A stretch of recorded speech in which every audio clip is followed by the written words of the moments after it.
Ninakusalimu popote ulipo mtazamaji wangu wa hichi kituo cha Tanzania News TV. Hujambo, karibu tena kwenye mwendelezo wa mazungumzo yetu. Papa hapa ndipo unapata taarifa za ukweli. Asante sana kwa support ambayo mnaendelea kunimegea. Sasa Samia Suluhu Hassan rais aliweza kufanya kikao cha dharura leo. Yeye kama mwenyekiti wa Chama cha Mapinduzi CCM, ambaye vile ni rais wa Jamhuri ya Muungano wa Tanzania, aliongoza kikao maalumu cha kamati kuu ya halmashauri kuu ya CCM kilichofanyika jijini Dar es Salaam leo Jumatano tarehe 26 Agosti mwaka 2026, na picha zenyewe mtazamaji wangu kutoka kwa kikao ambacho Samia Suluhu Hassan aliweza kuongoza ndizo hizo hapo, na mara hii hawakuweza kuandamana na makamu wa rais aliyejiuzulu Emmanuel Nchimbi.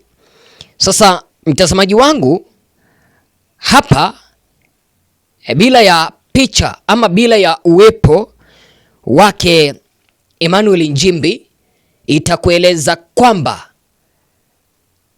mada kuu ilikuwa ni Nchimbi. Kipi ambacho kilikuwa kinaendelea hapa? Ninakuomba kwa moyo mkunjufu subscribe, alafu washa kengele, kwa sababu hiyo ndio njia moja ya kusapoti hichi kituo, mahala ambapo utakuwa unapata taarifa za ukweli. Sisi hapa tunaeleza serikali kama imekosea, imekosea. Serikali kama imefanya hili, imefanya hili. Sisi hatuogopi na wala hatutishiki.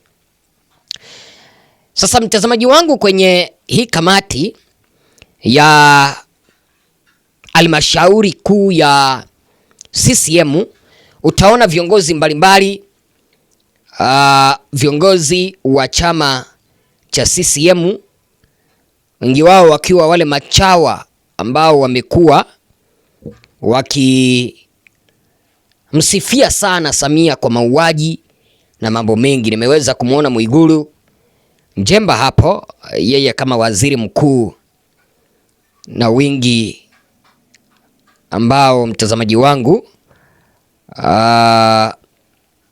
wako hapo. Sasa kuna kitu ambacho unapaswa kuelewa hapa.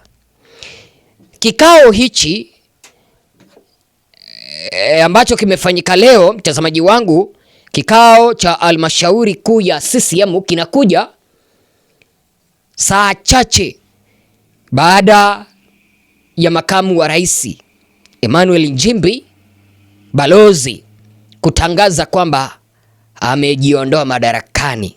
Katika barua ambayo mtazamaji wangu pale juu kwa anwani haikuwa na tarehe. Tarehe ilikuja kuwekwa pale chini mahala ambapo anatia sahihi, na inasemekana kwamba Nchimbi alilazimishwa aondoke madarakani kutokana na kauli zake za kutaka katiba mpya. Na Samia, kuna tetezi ambazo ninasikia kwamba anataka kubadilisha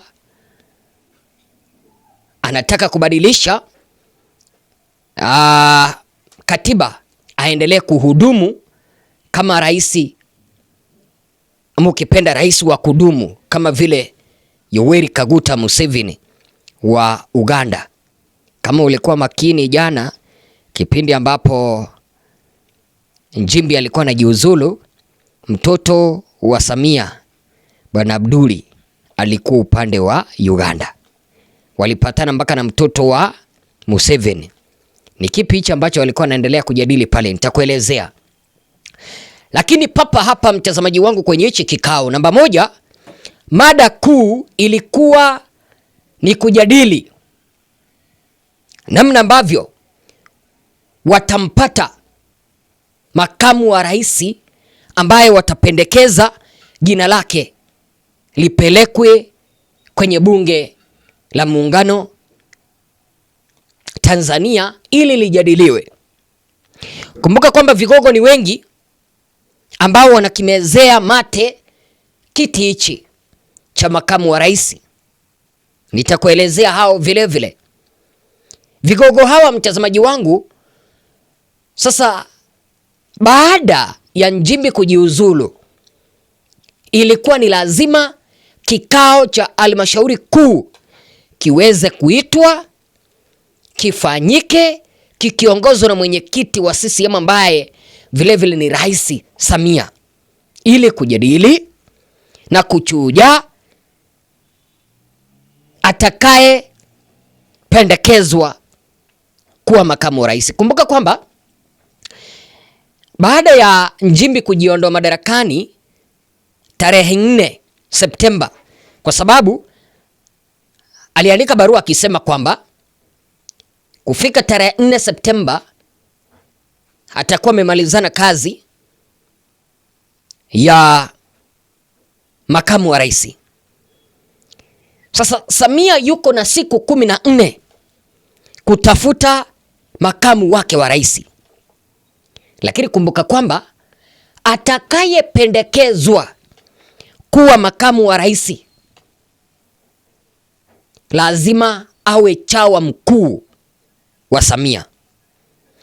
Yule mwenye anaona hata kama nchi inazama lazima amsifie. Yule mwenye anaona atakana kwamba mama amekosa anamsifia. Tatizo kubwa lililotokea kati ya Nchimbi na Samia ni kwa sababu Nchimbi anasimamia ukweli na Samia anapenda mambo ya kombokombo, anapenda mambo ambayo yasiyonyooka. Nchimbi alikuwa anataka katiba mpya, Samia hataki katiba mpya. Samia kaanza kumuita kwamba amevimba kichwa, mara sijui alikuwa amelewa madaraka. Sasa papa, mtazamaji wangu, kwenye hichi kikao walikuwa wanamtafuta ni nani ambaye wanaona kwamba ni chawa mkuu wa Samia ili kuchukua nafasi ya makamu wa rais. Kumbuka kwamba baada ya kikao hichi au baada ya vikao vingi ambavyo vitaandaliwa ili kutafuta yule ambaye jina lake litapendekezwa, mtazamaji wangu, hapo jina hilo litapelekwa bungeni. Iwapo litapitishwa kwa kura nyingi, basi atalishwa kiapo na Samia aweze kumtumikia, kwa sababu Samia anataka mtu ambaye anamuinamia, wala sio mtu ambaye anamshauri hivi na hivi tufanye hivi. Anataka mtu mwenye anaelekeza. Hawa wanaharakati wauawe na wanauawa, hawa wananchi wafinywe na wanafinywa. Vile vile mtazamaji wangu, kikao hichi ambacho kiliweza kuandaliwa ni kujaribu kuziba nyufa ambazo zimeonekana ndani ya chama cha CCM, kwa sababu Nchimbi ndiye makamu wa rais wa kwanza katika taifa letu la Tanzania kujiondoa madarakani. Haijawahi tokea makamu wa rais akarizaini. Nchimbi yeye ndiye makamu wa rais wa kwanza, na hili mtazamaji wangu lilionyesha wazi kwamba palikuwepo na mgawanyiko ndani ya chama cha CCM. Na unaelewa kipindi ambapo Nchimbi ameweza kuondolewa madarakani ama ameweza kulazimishwa kujiondoa madarakani, mtazamaji wangu, wale wafanyakazi wake wote ambao walikuwa wanafanya naye Nchimbi wataenda nyumbani. Wapya wataletwa watakaomtumikia kibaraka mpya wa Samia ambaye atakuja. Mengi nitazidi kukupasha kila ambacho naenda kuomba uzidi kupiga subscription, uzidi kubonyeza kengele. Nilikuwa na kuelezea ni kipi ambacho kiliweza kujiri. Asanteni sana.